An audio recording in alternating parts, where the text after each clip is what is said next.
ஆண்டவராகிய இயேசு கிறிஸ்துவின் நாமத்தில் என் அன்பின் வாழ்த்துக்கள். இன்றைக்கு நம்முடைய தியானத்திற்காக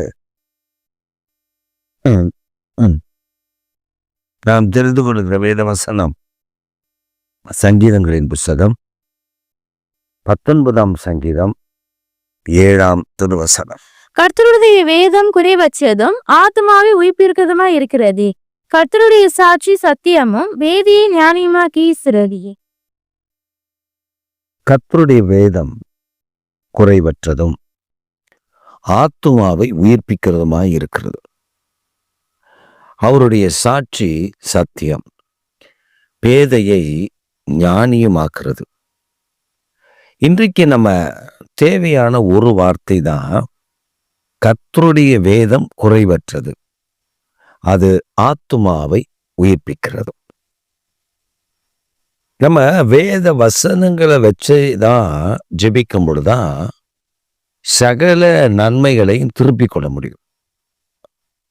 உதாரணமா, ஒரு பிரச்சனை, ஒரு வழக்கு மன்றத்துல வழக்காடு மன்றத்துல வழக்கு நடக்குதுன்னு வச்சுக்கோங்க.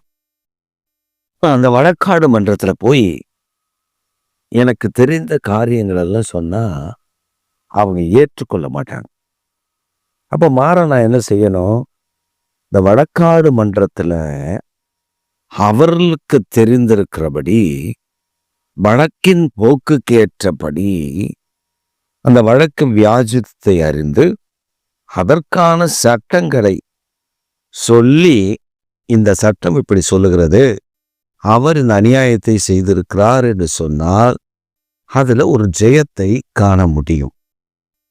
இதே போலதான் வேத வசனம் குறைவற்றது, ஆத்துமாவை உயிர்ப்பிக்கிறது. இப்ப நம்ம படிக்கிற வேதம், நீங்க எதை படிச்சாலும் உங்க ஆத்துமா உயிர்ப்பிக்கப்படாது. புக்கை படிங்க, வேற எதை வேணா படிங்க, உங்க ஆத்துமா உயிர்ப்பிக்கப்படாது. ஒரு சமயம் நான் டெல்லியில இருந்து தமிழ்நாட்டை நோக்கி ட்ரெயின்ல பிரயாணப்பட்டு வருகிறேன்.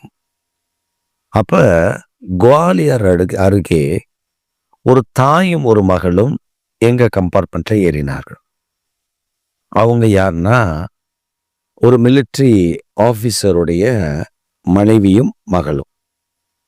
பெங்களூர்ல அவர் மிலிட்ரி பேஸ்ல இருக்கிறார்.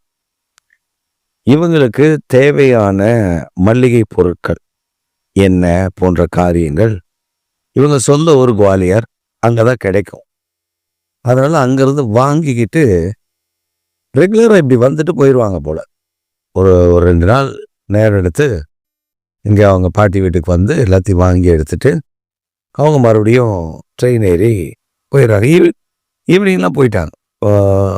காலையில மத்தியானம் அவங்க ட்ரெயின் ஏறினாங்க, நைட்டெல்லாம் இறங்கிட்டாங்க. அப்ப அந்த மகள், அதாவது அந்த தாயாரோட வந்த அந்த மகள், அவ பார்த்தீங்கன்னா எனக்கு ஆப்போசிட்டா தான் அவங்க 2 பேரும் உட்காந்துருக்காங்க. அந்த பிள்ளை ஒரு புக்கு படிக்கிறான். அது ஒரு லவ் ஸ்டோரி. அந்த புத்தகம். அது ஒரு 84 பக்கம் நினைக்கிறேன். அந்த புத்தகத்தை வாசிக்கிறா, திருப்பி வாசிக்கிறா. வாசிய முடிச்சுட்டு மறுபடியும் வாசிக்கிறா. அப்ப அங்க உட்கார்ந்த நேரத்துல இருந்து நானும் கவனிக்கிறேன், வாலிப பிள்ளை அவ வாசிட்டே இருக்கா. அந்த புத்தகத்தை கிட்டத்தட்ட ஒரு 10 முறை வாசிட்டான். கொஞ்ச நேரத்துக்குள்ள, ஒரு 2-3 மணி நேரத்துக்குள்ள ஒரு 10 முறை வாசிச்சான் அந்த புத்தகத்தை. அப்ப நான் அவகிட்ட பேச்சு கொடுத்தேன். அவகிட்ட சொன்னேன், இது என்ன புத்தகம்மா அப்படின்னு சொல்லி. உடனே அவ சொன்ன, இந்த புத்தகம் ஒரு லவ் ஸ்டோரி அங்கிள், எனக்கு ரொம்ப பிடிக்கும் அந்த லவ் ஸ்டோரி. அதை படித்தேன், அதை படிக்க தான் எடுத்துகிட்டு வந்தேன், முடிச்சிட்டேன். ஆனால் அந்த கதையை விட்டு என்னால் வெளில வர முடியல. So I am reading repeatedly,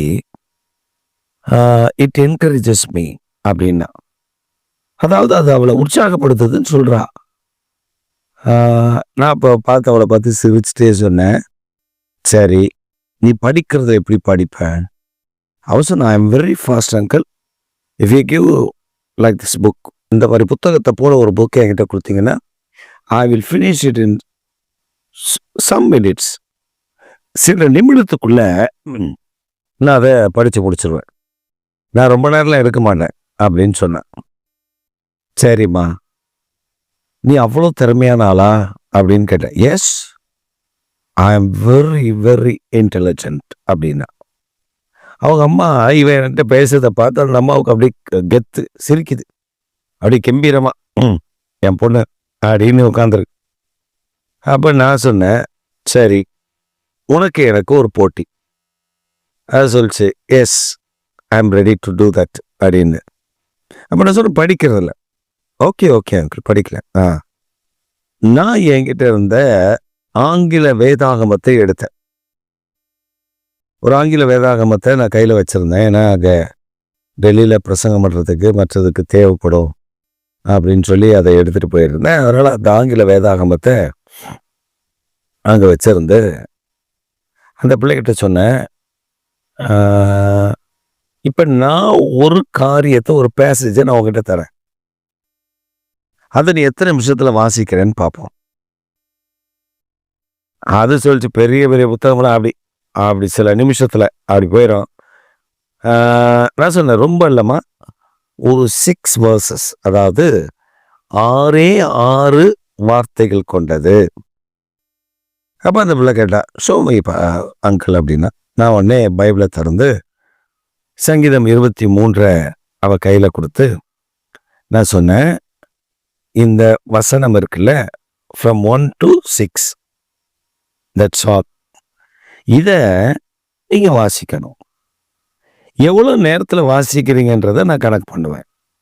ஏன்னா நீங்கள் 84 பக்கத்தையே நீங்கள் ஒரு சில நிமிஷத்தில் அப்படி வாசி அப்படி சர்றன்னு ஓடிடுவீங்கன்றீங்கல்ல, இப்போ இதில் வாசி பாருங்க அப்படின்னு சொல்லி அந்த வேதாகமத்தை அவளுடைய கரத்தில் கொடுத்த போது அவள் சொன்னா சிரிச்சுட்டே, it's very simple uncle, within some seconds I will finish.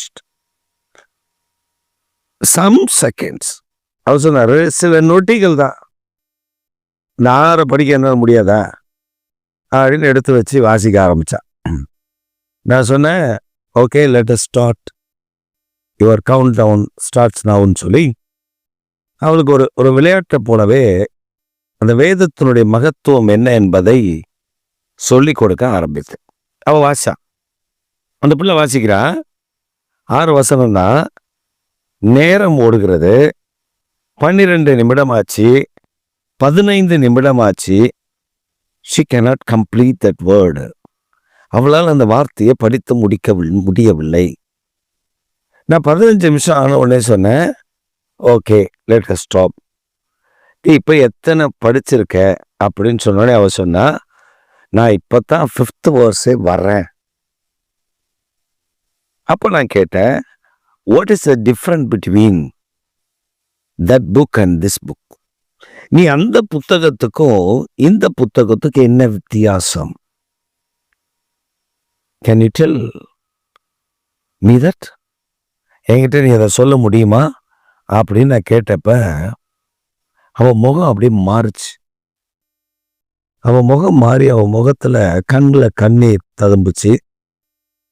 அவ ஜன்னல் பக்கம் அப்படி திருப்பிட்டே என்கிட்ட சொன்னா, uncle, I read so many books,